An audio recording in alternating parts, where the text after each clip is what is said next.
All right. So it's a pleasure to be here, and we are really honored to host a lot of people from different parts of the world. Coincidentally, today is the World Environment Day. So I say once again, happy World Environment Day. I actually prefer to say active World Environment. Let's be active about it, not just talk about it. Right. Now we'll be talking about the Green Growth DigiHub. Olumide, thank you very much for the very elaborate discussion about the role of civil society, the role of citizens on the path to just and sustainable transition towards achieving a green economy. And thank you very much again. You really put this in context. And thank you also, David Monene from Kenya, who also spoke about our rights. Everyone has a right, including environmental rights. Actually, environmental right has been an instrumental right for many years. But 2021, when the UN pronounced access to clean, healthy, and safe environment as a human right. So that's moved from just being environmental right to a substantive right in itself. Now, Green Growth DigiHub. Oftentimes, many of us here, we know that everybody is interested in case, even me, in case you have a funding opportunity for us, who we're looking for. But everybody is actually looking for funding opportunity because we have very beautiful ideas all across the world, wanting to implement them to work to catalyze and accelerate the path to a sustainable continent, the planet. Now, but funders, nobody is there to fund your project just because you have beautiful idea. Every funder have what they are driving towards, what their objective. There is no free lunch in London, like people say. So oftentimes, what we have realized, which we also show in a moment, what we have realized is that funders want you just to implement, yes, a local project. Yes, the money they have, maybe they're not able to give you $1 million, but maybe something small. They know it's only for local impacts, local implementation, local project, but they want to see how you are able to make global impact from that project, that little fund they are giving you, $1,000, $2,000, and also make contribution to policy with those little initiatives. Also, even for you, when you are developing your project, many of us, how many of us can maintain a website? And then how many websites does somebody want to visit on environmental issues? So oftentimes we end up posting our social media, our projects, activities on social media, and then get 2 likes, 3 likes, and then the next day somebody forget about it. But how can you have a free website where you can upload each of your projects, have its own website for free, and they are connected, such that with a link, you can send to somebody and say, see what I have done, I deserve to be supported. And also, how can you stay updated on recent happenings, opportunities, resources that are available? I tell you, between 2014 and 2021, there were, across the world, 3 new resources published every single day. But are we aware about them? We don't often. Now, also, after you identify a network with people like mine who are working, like Olumide was talking about, somebody has done a project in Zimbabwe, somebody has done a project in Togo, it's most likely we can be able to replicate it if we're able to network, create partnership. I'll show you a good example shortly. And then, where can we get information about various opportunities available to support your local initiative? I tell you sincerely, this is the questions that we have answered. Now, look at the screen. This is Pam Jaga in 2019. There was LinkedIn at that time, and she wrote, "It is surprisingly hard to find faculty lists, areas of expertise, email addresses, and website of African universities. Thus, difficult to take initial steps towards collaboration and partnership. Who can help solve this problem?" By the way, Green Growth Africa used to be known as Iceland Africa. And someone we have been working with from the US mentioned, said, maybe Green Growth Africa, Iceland Africa can help. Actually, it's because of other things we have been doing in that space before. And then let's look at the next picture. They say, looking for climate change experts, scientists or specialists based in Kenya for a documentary on climate change and food security. Documentary shooting in Kenya, Madagascar, South Korea, USA. Tag them to point one to me. Now, despite the availability of all these social media, Twitter, Facebook, LinkedIn, and all that, it means that there are some questions still unanswered. There needs to be a sectoral focus where people of like minds on environment can come up and say, okay, yes, if I want something about biodiversity, I will be able to get people here. see their profile and be able to choose, opportunities for consultancy and things like that. Somebody actually said, we're in America, we have the money for a project in Kenya, but do we have to get to Kenya before we identify people that we can work with? They were looking for platforms like that. So these are the problems that we have solved. So shortly, I'll play this short video, less than 4 minutes, and I'll give a short overview, and then I'll be done. Green Growth DigiHub. Social and economic development are key to improving livelihoods and meeting basic human rights in Africa. Nonetheless, the relative neglect of the environment is compromising the gains of socio-economic development, thus reducing the overall progress achieved. Despite the increased acknowledgement of this oversight, current efforts still lag behind the devastating rate of environmental loss and degradation on the African continent. However, numerous green growth initiatives are contributing to the restoration and conservation of ecosystems in conjunction with social and economic development that can help define, refine, and catalyze the path to a green and sustainable Africa. Nevertheless, most of the actions and factors lack linkages and visibility, which limit their ability to impact policy and access critical support to sustain, scale up, and replicate their initiatives. In order to facilitate system-wide linkages, knowledge sharing for policymaking and changes, visibility and opportunities for green growth initiatives, actors, and experts, the Green Growth Africa Sustainability Network, Green Growth Africa, developed the Green Growth DigiHub. Green Growth DigiHub is an online networking and intelligence platform for green growth stakeholders that serves as a continental map, database, resource library, and catalog profiling green growth initiatives and experts in Africa. The online intergenerational and multi-stakeholder platform integrates 5 major tiers. Green Growth Social Networking Platform is an intergenerational social networking platform for all stakeholders across the globe that are committed to green growth in Africa.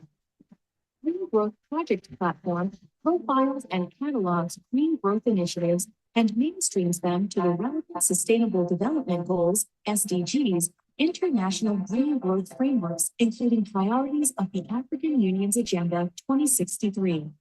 The platform provides functionalities for investment in green growth initiatives and to draw policy implications from the initiatives, among other functionalities. Green Growth Expert Platform showcases the expertise of green growth experts in Africa to a global audience for partnerships and consultancies, among other professional engagements.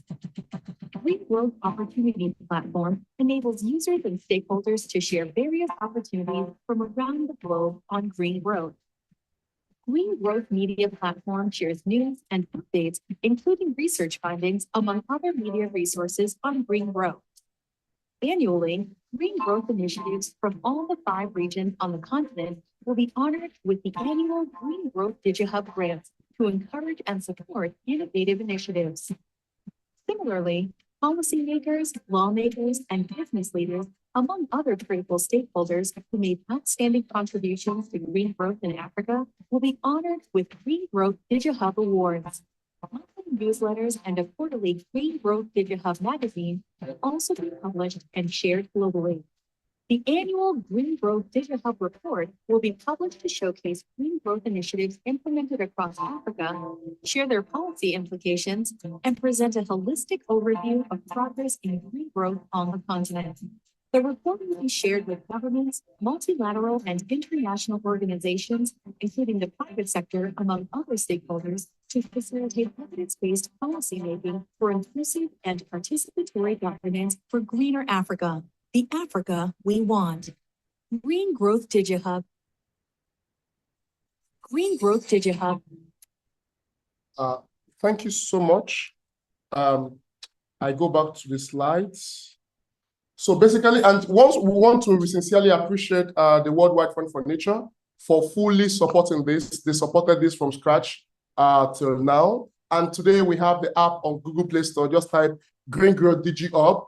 You have it on Google Play Store and Google Store. The App Store, the iOS is being reviewed by Apple, and also we have it on the web www.thegreengrowth.com.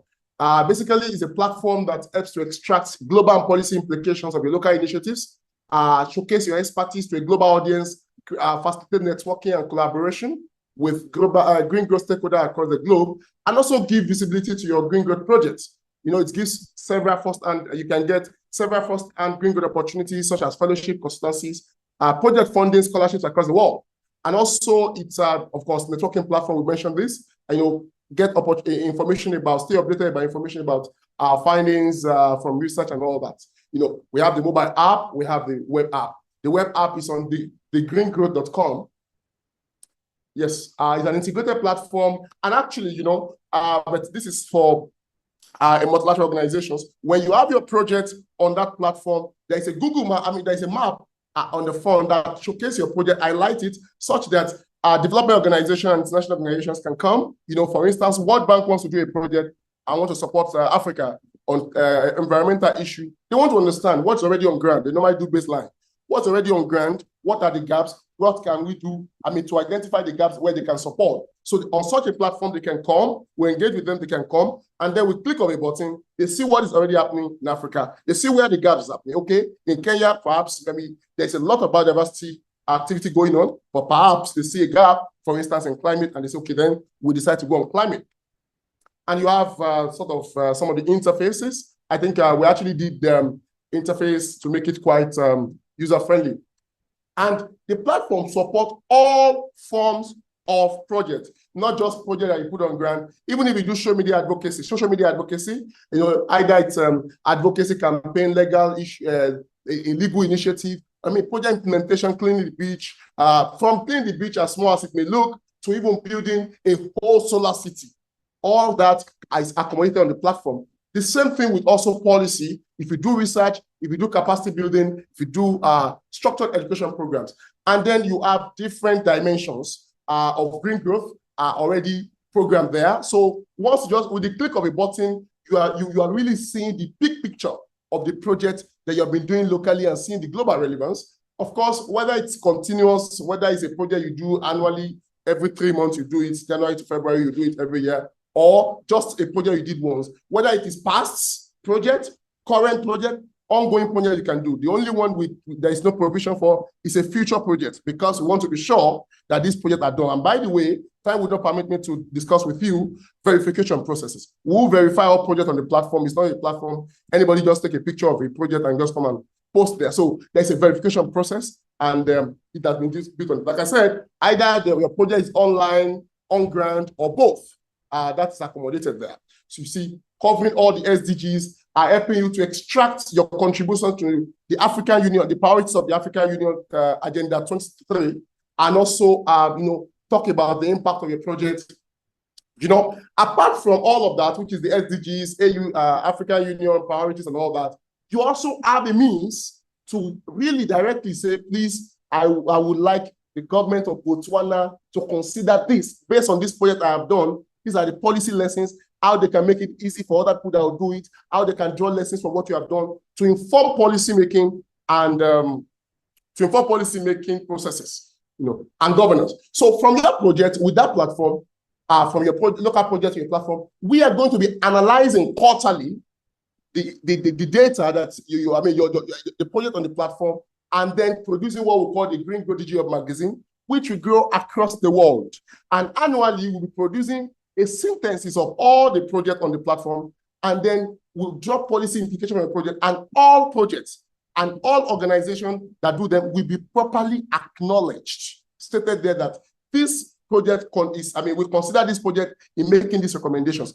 Therefore, with the platform, in case your funder is asking you, make sure, how do you want to use your project to impact policy? Just show them Green Growth DigiHub. Once you submit your project there, we do the rest of the job, and you will be carried along. You'll be informed when this report is out. You're going to have a copy of it yourself. Soft copy of it will be online, definitely. So with that platform, we are taking you from the local environment where you are doing your very great, beautiful work for local impact to the boardroom where they're making policies. We are facilitating evidence-based policy making for inclusive and participatory governance for green growth. There are so many other things there, because all I've spoken about is just one out of the 5 major tiers of the platform. There is the opportunity platform, there is the expert platform, there is the social networking platform, there is the media platform as well.